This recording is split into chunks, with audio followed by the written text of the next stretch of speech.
Some more juicy Battlefield 1 news for you guys today. Something that will hopefully give all players of the game hope of more content coming to them in the near future. Make sure you guys stay up to date with all the news by being subscribed to the channel and having notifications turned on.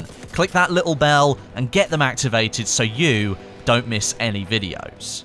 So if you caught my video earlier on today about possibly more armies coming to Battlefield 1 very soon, this video will extend on that a little bit. During EA's earnings call yesterday, lots of new information was revealed about the franchise and what's coming next. And one of the biggest chunks spoken about was the content for Battlefield 1 and how all players of the game, not just premium owners, will be seeing big updates and adding more to their experience. Now this quote is taken from WCCF Tech's website. They transcribed the call, and it gives you a little bit of an insight into EA's plans for content distribution as this game progresses. First of all, EA said every Battlefield player will have more ways to play throughout the year, with continual game updates, new maps, and 3 more expansion packs, adding new armies, regions, and battlegrounds available to the whole community. EA then answered a question regarding that new content and how all players will be getting some new stuff. We're not going to disclose attach rates because they're becoming less and less meaningful, particularly in a world of live services. And you'll see some changes to our approach, particularly with Battlefield and Battlefront over time, that makes those DLCs less important because it's ongoing content that's being delivered. I will say, you'll also see a lot of content delivered to the broad community for Battlefield, not just for the DLC owners going forward, which I think will continue to make those numbers a little less meaningful.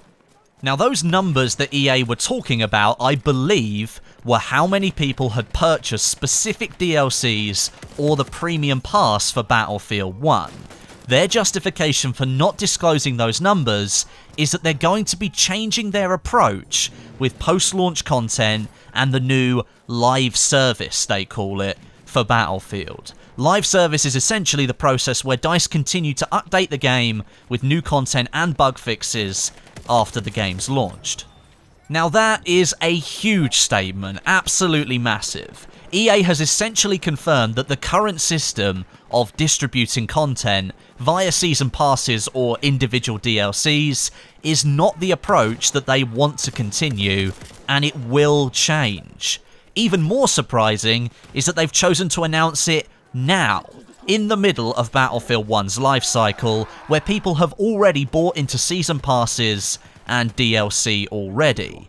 If the case is going to be that more content for the game is not going to be restricted to DLC owners, then we have to look at the current situation. Right now, 4 DLCs are included in Premium. One of them has already been released, and the next is due in late summer. Those DLCs, I think, will remain paid and only offered to people who purchase them. That's the way they were sold originally.